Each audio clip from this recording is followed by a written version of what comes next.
వర్షం పడుతుంటే ఈవినింగ్ టైంలో స్నాక్స్కి ఏదైనా వేడివేడిగా తింటే బాగుండు అనిపిస్తుంది కదా. క్విక్గా టేస్టీగా ఇలా క్యాలీఫ్లవర్ పకోడీని ప్రిపేర్ చేసుకోండి. చాలా టేస్టీగా ఉంటుంది. ఎలా ప్రిపేర్ చేసుకోవాలో ఒకసారి చూడండి. క్యాలీఫ్లవర్ ముక్కల్ని ఈ సైజులో ఉండేలా కట్ చేసుకోండి. ఎందుకంటే మనం ఉడకబెట్టేసరికి అలాగే ఫ్రై చేసేసరికి సైజ్ అనేది మరీ చిన్నగా అయిపోతుంది. సో మీడియం సైజులో ఉండేలా చూసుకోండి. ఒక గిన్నెలో సరిపోయేంత వాటర్ని తీసుకోండి. దాంట్లో కట్ చేసిన క్యాలీఫ్లవర్ ముక్కలు అలాగే సాల్ట్ని వేసి మరిగించుకోండి. చూడండి, క్యాలీఫ్లవర్ ముక్కలు అనేది 70% వరకు ఉడికించుకోండి. ఇలా ఉడికితే సరిపోతుంది.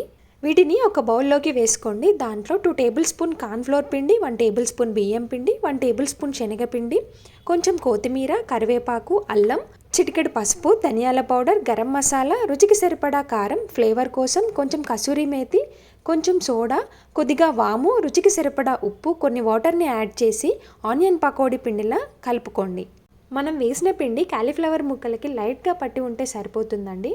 స్టవ్ పైన ప్యాన్ని పెట్టేసి ఆయిల్ హీట్ అయ్యాక మంటని మీడియం ఫ్లేమ్లో పెట్టేసి ఒక్కొక్కటిగా క్యాలీఫ్లవర్ ముక్కల్ని వేసుకోండి.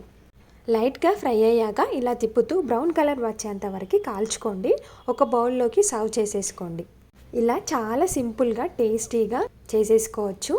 అండ్ అలాగే టమాటో సాస్తో తింటే చాలా చాలా టేస్టీగా ఉంటుంది. ఇలా మీరు కూడా ఒకసారి తప్పకుండా ట్రై చేసి ఎలా వచ్చిందో కామెంట్ చేయండి.